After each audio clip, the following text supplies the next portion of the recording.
Everybody, here's the latest news about the fourth stimulus check that you have to know. With just over a week left in October, the chances of a fourth stimulus checks are very close. While there's a chance a Democratic-led reconciliation bill could be passed this month, in its current form it does not include a fourth direct payment.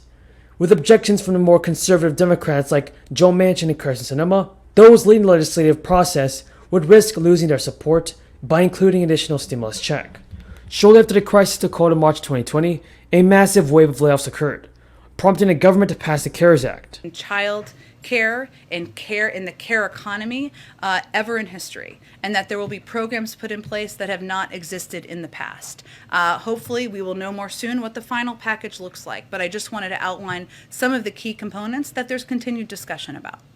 You didn't mention Medicare expansion in that. Is that intentional? Why not? It was not intentional. I was trying to give a couple of examples because sometimes we miss the historic comparison here on what we're talking about and what kind of a dramatic impact this package will have on families across the country and what it's tracking to be. There are still final pieces that need to be concluded, and I can't give you a final fact sheet quite yet, but that's what I wanted to lay out for all of you. I am mystified by Senator Sinema. I have never seen Senate behavior like this, certainly on the Democratic side.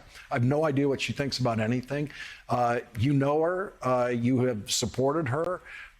Do you understand why the senator is going off in directions that are different from what you thought she would do when she was a candidate? Well, thank you very much for having me. No, I don't understand where she's coming from or what her plan is. And what brought you to the point where you in effect have, it sounds like, given up on her? Have you given up on her? No, I'm hoping with all this events that we can come back together because I really want to support her for re-election, but she has to keep her promises that she made to us for me to feel comfortable doing that. What was her reaction to you sending this letter to her, basically resigning from this advisory group of hers? I got a very cordial voicemail from her. She was very polite and she thanked me for my service, and that was about it. That was one of the few, only the second personal interaction I've had with her. And what happened to your access to her after she won, after she became a senator, compared to when she needed you for the campaign? It was very perfunctory and performative. It was always, we felt like we were being used as props. Terry McAuliffe, who of course is on the ballot running in Virginia, is saying that $3.5 trillion is simply too big. It's going to hurt Democrats, and he thinks it might even hurt him in his own race in Virginia. Well, Terry McAuliffe, I wish Terry McAuliffe the best of luck. I hope he becomes the governor of Virginia again. But let him focus on Virginia issues. Some of us got to deal with the national issues. And what I am telling you, ask the American people whether or not we should have Medicare negotiating prescription drug prices. Ask them.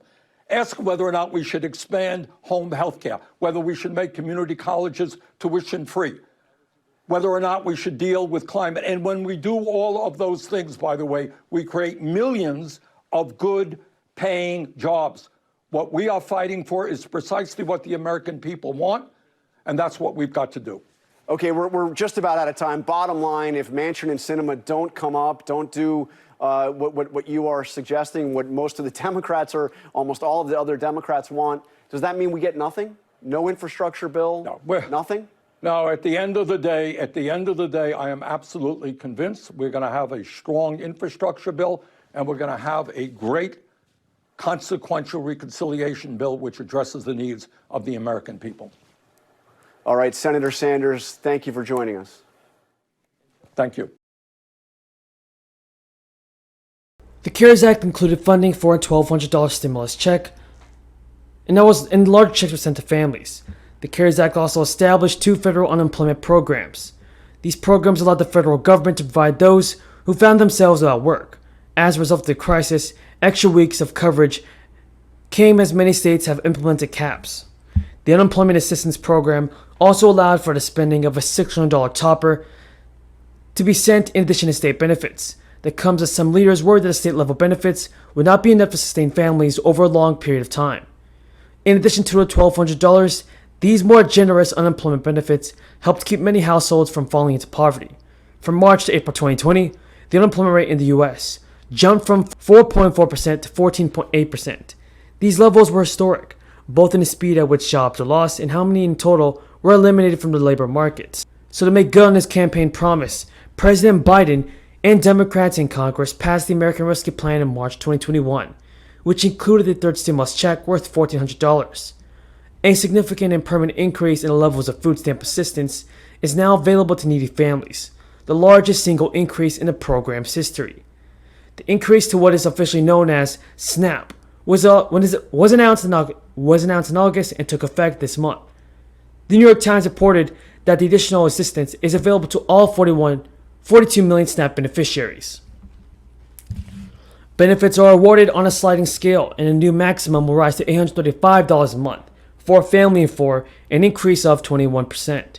The average benefit will rise 27% from the pre-crisis levels, adjusted for inflation.